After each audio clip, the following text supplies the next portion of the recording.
So let's take a look at the actual walkthrough here. Let me move this over.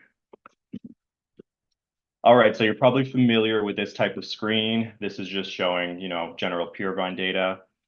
So we are adding the sampling plans, just top right-hand corner, scroll down, you'll see a sampling plan option over here, and then click that.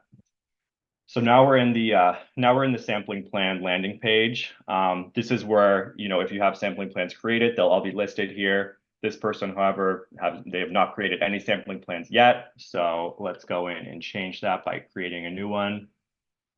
So this will launch a little modal, kind of like a walkthrough. There's 6 steps into creating a sampling plan. The first one, pretty straightforward. Let's just name this. Let's go CAWG demo. Moving on, form templates. So this is where I was talking about we can, have it very customizable. So think of this as like a sampling type of template. So think maturity sampling, yield sampling, tissue sampling. And then, and for this example, I actually have maturity and yield already loaded up. Think of these as forms with different types of information that you need collected in each of the forms.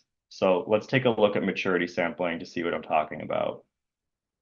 So in this example for maturity, I have pH and Brix loaded as a really simple, template for maturity sampling. But like I was saying, this is super, super customized. We can add whatever we want here. If we want to add, additional information, you can add as much as you want. Likewise for yield estimation, in this example, we have cluster count and cluster weight. But let's say we wanted to add cluster position. Oops, spelled that wrong. We can add that too. We can also help you set these up. This is probably the most involved step of the process. So if you reach out to VineView, we can help kind of set these templates up later on for quick data collection in the field. This right here, this is just kind of like instructions for the people that are actually going to be collecting the data. You'll see how this comes into play a little later on, but this is mainly just a communication tool. It doesn't have to be used. In this example, let's just remind them to crush the grapes for the maturity sampling. Moving on to the block selection, this is nothing new here. Behaves in a similar way to the VineView app. You can select, all the blocks for the property, a subset of the blocks, whatever for your sampling plan. Let's choose all 3 for this example and move on. All right, now that we're on to the statistical method page. So we're going to have 4 different types of methods for actually placing the samples. So kind of, taking the data in and choosing where the sample should be placed for this season. All of them have, some pros and cons depending on what you're sampling for. So I think I'll just walk through these and give a brief overview and what we'd recommend for different types of sampling. So the first one is the most straightforward, simple random. This literally just takes the amount of samples you want, let's say 10 samples, and then it'll randomly distribute it in the field in just kind of like a random number generator fashion. So, this one also works, it can work with the Purevine data, but it also, we have it working outside of Purevine data in case, we have a client that's outside of California or France that isn't able to access that data type. It's recommended to use simple random in that case. Representative row. So this is an interesting method where we're actually taking each block and we're looking at the distribution of the vigor. Once we know the distribution of the vigor, we're going row by row and we're trying to find the best match of that vigor distribution to an optimal row. So we go through everything, we pick a row that best matches that vigor distribution, and we name that the representative row. Then we send samples down that row for you to go collect. So this one, it's a bit of a trade-off. It's a lot faster. So you're only sampling down 1 row at a time, meaning it would be really, really good for, sampling types where you're super crunched for time. So think maturity sampling.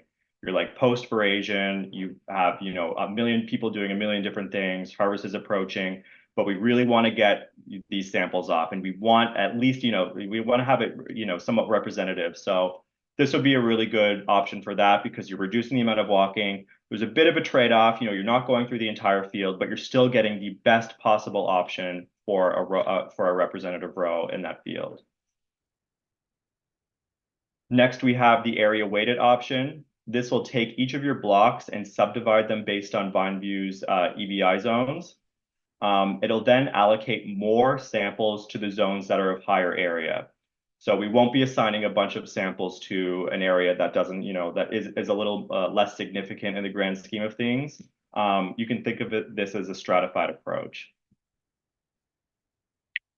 And then finally, we have the zonal variation method. So this one also takes each block and subdivides it into different vigor zones, but we do an additional step where we take each vigor zone and we calculate the variation under each. And what we're doing here is we're looking at that variation, we're taking the amount of samples that you have predetermined, let's say 10, and we're allocating more samples to the zone that has more variation. So if let's think of it this way. So we have zone A and zone B. Zone A has like, it's like crazy town. There's like high vigor plants, dead plants, low plants. There's just a lot going on. Zone B has, it's uniform. It's pretty homogeneous. All the vigor is pretty much the same. We're going to take those 10 samples and we're going to add, let's say 8 to zone A because there's a lot going on there. And we really need to get, a good representation of that zone. And then we're taking the additional 2 and throwing it to zone 2 because it's pretty homogeneous and there's a good chance we're going to capture, the variability in that field.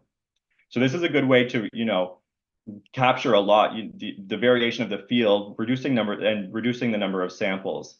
But there is a bit of a trade-off in that the samples are likely to be dispersed through the field. So we recommend this one, if you have a little bit more time, let's say tissue sampling, everything's maybe going into one bucket anyways. Get shipped off to the lab. This would be a really good method for that type of sampling. So there you have it. We are planning on adding more in the future, but these will be the 4 that'll be available at launch. So let's just choose zonal variation for this example, and then we'll select the variation flight and move on. All right, so now we're on the protocol page. This is just where we set the number of samples per block. This page is actually going to look a little bit different on launch. We're going to actually give you some quantitative values here, some numbers to show you, how much error is potentially being introduced in each block per number of samples.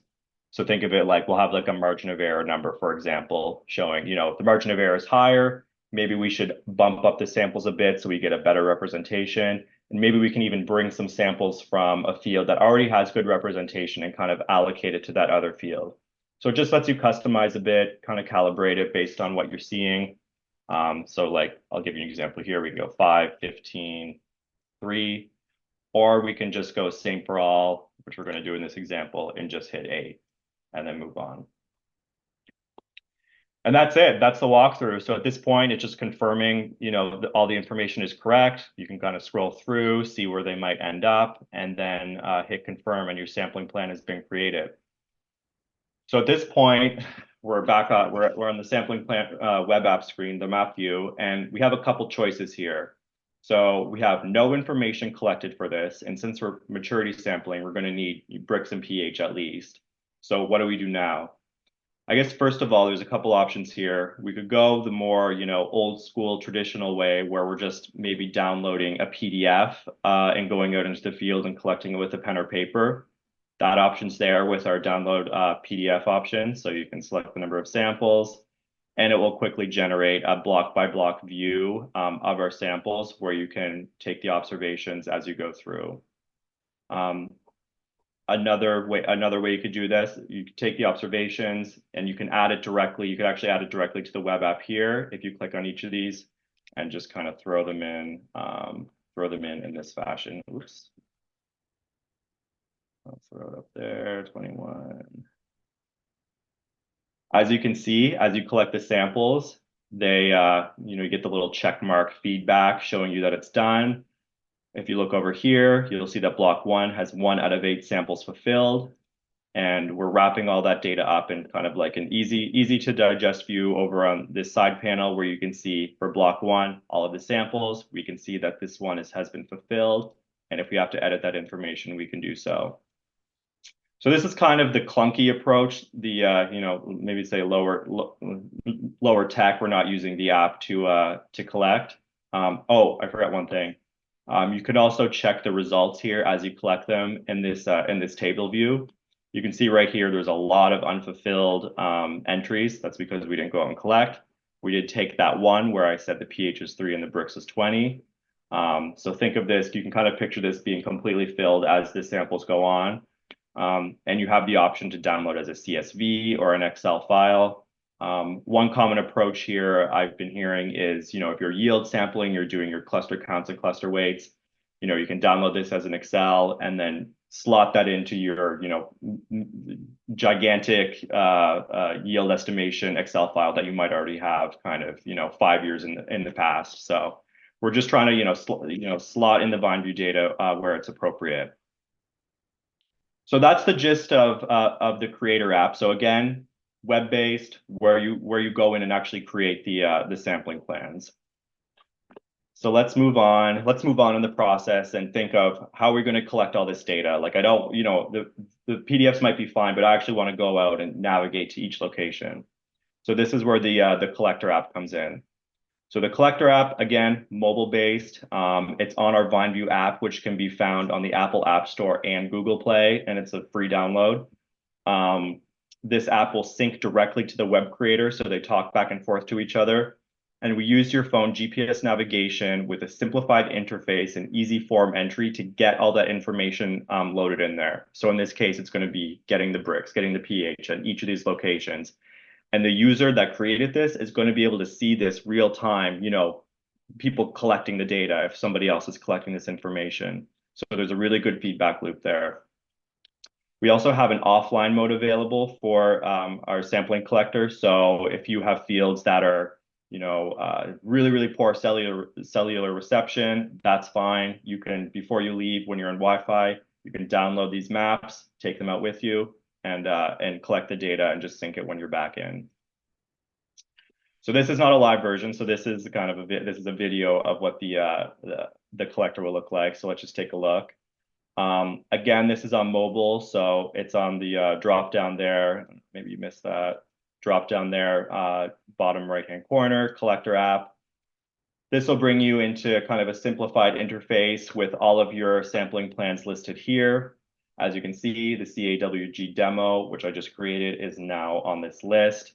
And we have an option to go straight to that sampling plan, or like I was saying, download this little cloud icon. We'll download it as an offline map. So let's go ahead and sample. It'll bring us up to this view here. Here's that pop-up that I was talking about before. Just a reminder to the user, to crush the grapes, I guess, for doing this maturity sampling. So let's go ahead and navigate to the first sample. So because I recorded this all the way in Nova Scotia on the east coast of Canada, I wasn't actually in this field, unfortunately. So the directional fan that's common in Google Maps or Apple Maps that helps you navigate will be available in this to assist with the navigation process. But for this example, we're able to use this button at the bottom right-hand corner that will actually navigate to the closest sample to you. So in this case, this was actually the closest sample to me on the east coast of Canada. So we just hit that, and then we're able to enter the information we had set up previously with the pH and Brix. So we'll throw that number in, hit confirm, and then that sample has been collected. And you can see the visual feedback there with the check mark. If we wanted to look at the samples on a block view, we have that available here. So here are the 3 blocks with 1 out of 8 samples collected for block 1, which we just collected. We can click on that and then take a look at all of the pending samples for that particular block, all of the complete samples. If we wanted to navigate to a specific sample, we have the option to do so with these little navigation tools here. So that brings us over to this second sample that we're going to fill out now with the information that was collected in the field. So this is just another, we'll throw in the pH and then enter the Brix. And that's done. So super simple. That's how that works. Not a ton of buttons to kind of, play around with. It's straightforward. All of that information, again, is getting fed back, to this. The person that's collecting this does not even have to be in the field, getting fed back there. And then, once the data is back, you can do your post analysis however you wish. So that's pretty much the gist of it. That's the brand new collector app and the creator app. You're probably wondering now, you know, the final piece in that, the first piece was the aerial data. So when should we be collecting? When is the best time to collect that aerial data?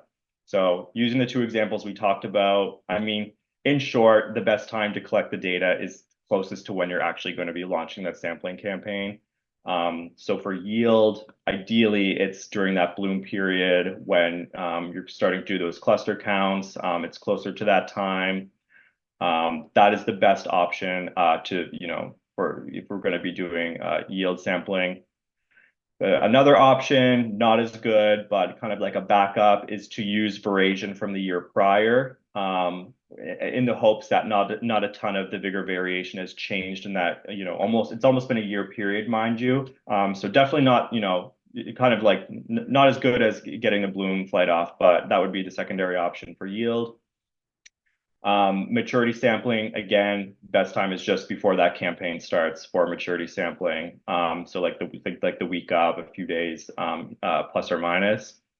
With the second best option being veraison of that year though. So let's say whenever veraison happens, end of July, early August, to get that flight off. Generally, the canopy structure isn't going to change a ton after that period. It's grown in. There might not be a ton of variation change, so it's generally safe to get it off during veraison. And that's it. That's our smart sampling. So everyone who has purchased anything VineView related in 2024 will have access to these tools mid-April.